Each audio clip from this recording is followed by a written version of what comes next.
Congratulations, season 14, it's coming. And victory never tasted so sweet. So who did you guys clock as the biggest competition day one in the workroom? Daya? Angeria. Angeria came into the competition with like such finesse and poise. And she was just one of those people that I could tell right off the bat I was gonna keep my eye on. So the moment she started speaking and she started being funny, I was like, this bitch is a triple threat, quadruple threat. Now let's make it shake, honey. I would say Angie.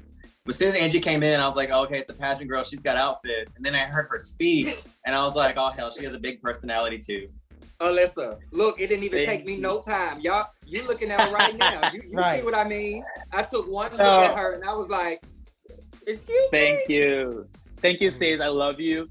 You will see my biggest competition at the beginning was Cornbread because she has this huge personality. When they open up that box of chocolate, it ain't gonna be what they thought it was. I would say Cornbread because I knew her around LA and I went to college with her, so I knew her performance background. She has that ability when she's in the room, you want to listen to her, you want to laugh with her, you want to be friends with her.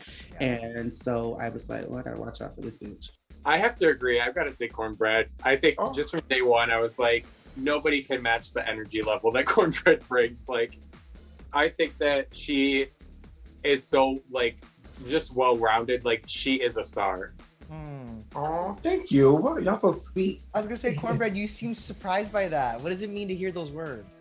I think we're so hard on ourselves as drag queens or just entertainers, drag kings, drag performers, or drag artists in general. We're so hard on ourselves about things, and our peers are like the closest people to us. So when you hear stuff about yourself from their view, it kind of, humbles you a lot and, get you a little mushy. I'm not gonna cry though, because I got my tear ducts removed. But that means a lot to me. It does. It truly does. All right, so obviously, this season, the show cast for the first time a cisgender hetero queen. I'm curious if anyone had any reactions to that casting when they first heard about it, and also what was the experience like once you actually got to work with Maddy?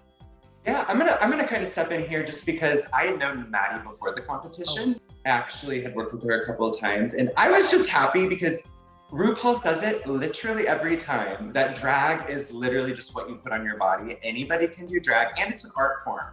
Right. I think people need to learn the separation between drag as an art form, and it's not just something for a certain group of people. RuPaul says we go in naked and the rest is drag. So when we were first in the room, it wasn't something that was just thrown at us like, oh, here's this, here's that. It was more like getting to know people. And through that, I was like, oh, wow, that's a story. I also, being the woman that I am, was like, you got a girlfriend. Shoot your shot, girl. Right? Okay. I had to. You need a little trade on the season. I think that drag is for everyone. And I'm just so proud to see that someone stepped up to the plate from outside of the typical demographic. Same here, and kind of just went with it and gave it their all. And I was like, yes, honey. When I first met Maddy, I was honestly, not gonna lie, I was pretty gagged. I was gagged like house down because you never really see this anywhere. But meeting her and actually like getting to know her like as a person, oh my God, one of the most funniest people that I met. And I think it's like super important for especially in our community. Exactly. Well, and I think that a lot of people, want to preach inclusivity, like in our community. And I think that,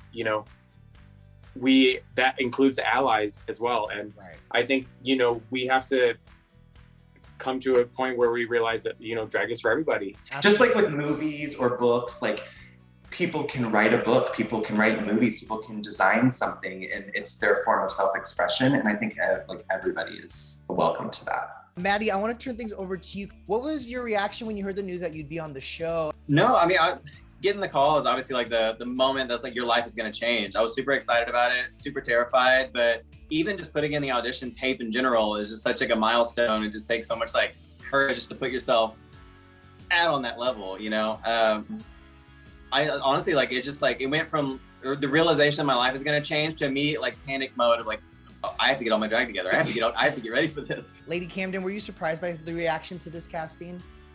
By the reaction? I mean, honestly, when I first, met Maddy and when we were all together, My thought didn't really kind of go to that as much until the announcement was made, and then I realized, oh, there's such a big conversation happening, which is great. But yeah, my first thought in the moment was like, this is going to be a sickening cast because it's super diverse, and like we have incredible stories to tell.